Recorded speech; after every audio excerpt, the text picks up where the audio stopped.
अस्सलामुअलैकुम दोस्तों हमारी दुनिया अजीबो गरीब राजों से भरी पड़ी है। आप इंसानों के ग्रेवयार्ड यानी कब्रिस्तान से तो वाकिफ़ ही होंगे, लेकिन आज डेली कवर की इस वीडियो में हम आपको एक ऐसा कब्रिस्तान दिखाएंगे। ये कब्रिस्तान दुनिया के बाकी कब्रिस्तानों से बहुत डिफरेंट है। दोस्तों ये कब्रिस्तान दुबई के अंदर मौजूद है और ये कब्रिस्तान दुनिया की इंतहाई महंगी तरीन स्पोर्ट्स गाड़ियों का कब्रिस्तान है। जी हाँ दोस्तों दुबई में 3 से 4 हज़ार गाड़ियाँ लवारस छोड़ दी जाती हैं। यहाँ पर पिछले 20 सालों से दुनिया भर से यूज गाड़ियाँ इकट्ठी की जा रही हैं। हजारों एकड़ पर फैला ये ग्रेवयार्ड इतना बड़ा है कि इसको हैरत अंगेज तौर पर स्पेस से भी देखा जा सकता है। दोस्तों इस कब्रिस्तान में दुनिया की हर तरह की और महंगी तरीन गाड़ियाँ आपको गलते सड़ते हुए नजर आएंगी। अब ये दुनिया की तमाम स्पोर्ट्स गाड़ियाँ और दुनिया की बाकी महंगी तरीन गाड़ियाँ, ये तमाम गाड़ियाँ इस कब्रिस्तान तक पहुँची कैसे?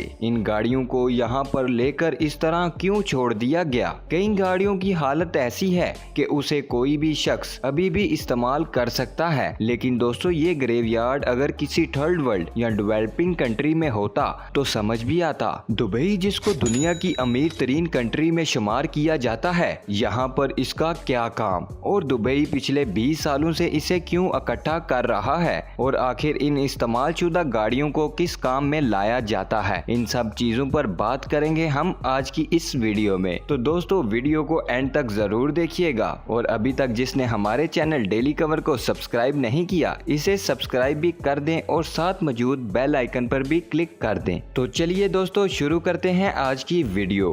दोस्तों यहाँ पर सवाल ये आता है कि क्या इन गाड़ियों में से जो गाड़ी सबसे बेहतर है, जो बेहतर हालत में है, उसे मैं या आप सब में से कोई शख्स क्या दोबारा उसे खरीद सकता है? दोस्तों सबसे हैरान कुन बात यह है कि इन कब्रिस्तान में लिमिटेड एडिशन गाड़ियां भी मौजूद हैं। फॉर एग्जाम्पल इस कब्रिस्तान में एक ऐसी भी गाड़ी गल सर रही है जिसके सिर्फ पूरी दुनिया में 400 वेरिएंट बनाए गए थे। जी हाँ, और दोस्तों आपको इस कब्रिस्तान में रेसिंग कार तक गलती सड़ती नजर आएंगी। क्या ये गाड़ियां दुबई के शेख इस्तेमाल करते थे या फिर ये क्या है? यहाँ तक पहुँचने के लिए दोस्तों इस बात को जरा गौर से सुनिए। दोस्तों दुबई यूएई के अंदर सबसे बड़ा शहर है, तकरीबन 3.5 मिलियन से ज्यादा इसकी कुल आबादी है। ये दुनिया के महंगे तरीन शहरों में से एक है। यही वजह है कि आपको इस शहर के अंदर दुनिया के सबसे अमीर तरीन लोग नजर आएंगे। दोस्तों ये ऐसा शहर है जिसमें ऐसी एटीएम मशीन्स लगी हैं जिसमें आप पैसा डालो तो उससे आप गोल्ड भी खरीद सकते हैं। अब दुबई के अंदर या पूरे यूएई के अंदर तमाम दुनिया के अमीर तरीन लोगों का सबसे बड़ा फैक्टर वो ये है कि ना तो दुबई के अंदर और ना ही पूरे यूएई के अंदर कोई भी इनकम टैक्स नहीं है। अब एक हकीकत ऐसी भी है जिसको सारी दुनिया जानती है कि अमीर आदमी बेहतरीन और महंगी किस्म की गाड़ी जरूर रखता है, क्योंकि गाड़ी वो स्टेटस सिंबल है जो ये बताती है कि बंदे की जेब में कितने पैसे हैं। दोस्तों दुबई के अंदर अमीर तरीन लोग ये जाहिर करते हैं कि जो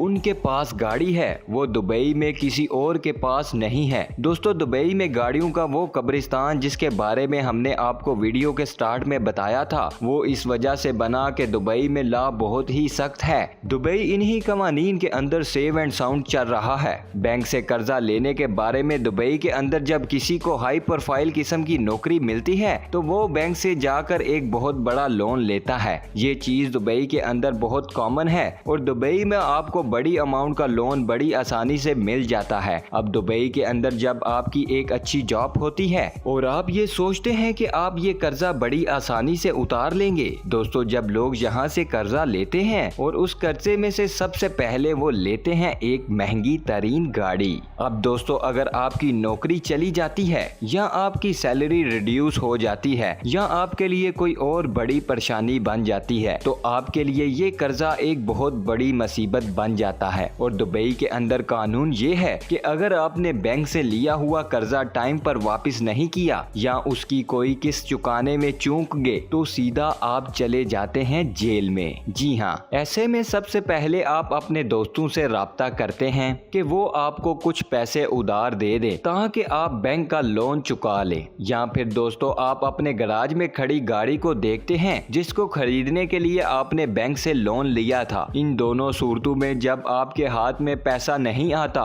तो उसके बाद आता है दोस्तों दुबई में इस्तेमाल किया जाने वाला सबसे बड़ा और आसान यानी तीसरा ऑप्शन। दोस्तों वो तरीका ये है, अपनी महंगी तरीन गाड़ी पकड़ो, उसमें बैठो और दुबई से फरार हो जाओ। जी हाँ, आप दोस्तों हैरान होंगे कि वो लोग जो बैंक का कर्जा वापस नहीं कर सकते वो तीसरे ऑप्शन को इस्तेमाल करना ही ज्यादा बेहतर समझते हैं। यही लोग हैं जो अपनी गाड़ियों से दुबई के अंदर से फरार हो जाते हैं और उसके बाद अपनी गाड़ियों को कहीं पर भी छोड़ जाते हैं, रोड साइड के ऊपर, शहर के अंदर या किसी ग्राउंड गराज के अंदर, इवन किसी कब्रिस्तान के बाहर। दोस्तों उसके बाद पुलिस आती है और उन गाड़ियों को टो करती है और अपने साथ ले जाती है। दोस्तों कुछ लोग तो अपनी गाड़ियों में इतनी जल्दी फरार होते हैं कि चाबी भी गाड़ी के अंदर पड़ी रहती है और कुछ लोगों के पास इतना भी टाइम नहीं होता कि गाड़ी के अंदर अपनी जरूरत की चीजों को भी उठा सके। दोस्तों मजे की बात यह है कि पुलिस इन गाड़ियों को एक जगह से टो करके एक मखसूस जगह पर जाकर छोड़ना बहुत ही लंबा प्रोसेस बन जाता है, कई महीने लग जाते हैं। दोस्तों पुलिस इन छोड़ी हुई गाड़ियों को एक जगह से उठाकर किसी ग्रेवयार्ड में जाकर छोड़ देती है और पैदा हो जाता है स्पोर्ट्स और लग्जरी महंगी तरीन गाड़ियों का वो कब्रिस्तान जिसके बारे में हमने आपको वीडियो के शुरू में बताया था।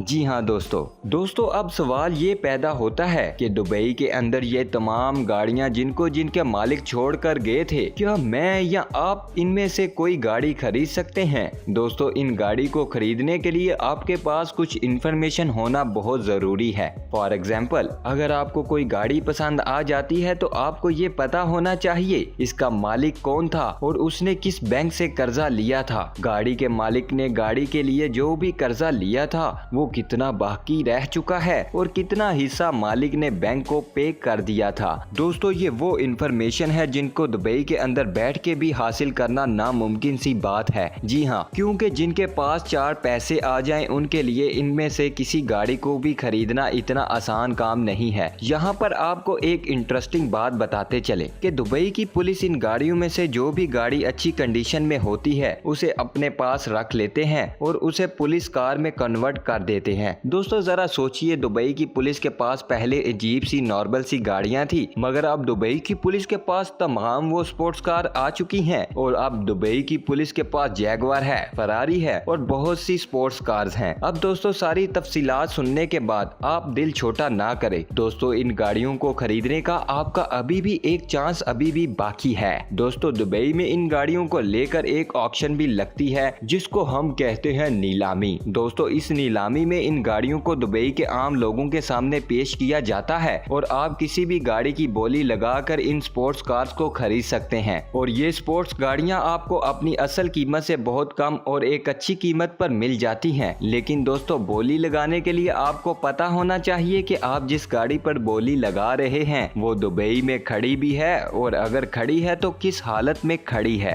ऑक्शन में आने वाली कुछ गाड़ियां इंतहाई बुरी तरह एक्सीडेंट भी होती हैं जो कि ऑक्शन के टाइम पर नहीं बताया जाता, तो इस मामले में ये रिसर्च आपकी बहुत मदद करेगी। मगर दोस्तों अब दुबई के अंदर ऐसे गाइड्स भी मौजूद हैं जो फिजिकली जाकर गाड़ी को चेक करते हैं और आपको गाड़ी की मुकम्मल रिपोर्ट्स देते हैं और इसके बदले में आपसे कुछ पैसे ले लेते हैं। तो दोस्तों ये थी आज की हमारी वीडियो। आई होप आप सबको वीडियो पसंद आई होगी और आपकी इस ग्रेवयार्ड के बारे में क्या राय है कमेंट सेक्शन में हमारे साथ जरूर शेयर कीजिएगा। इंशाल्लाह मिलेंगे नेक्स्ट वीडियो में। अल्लाह हाफिज।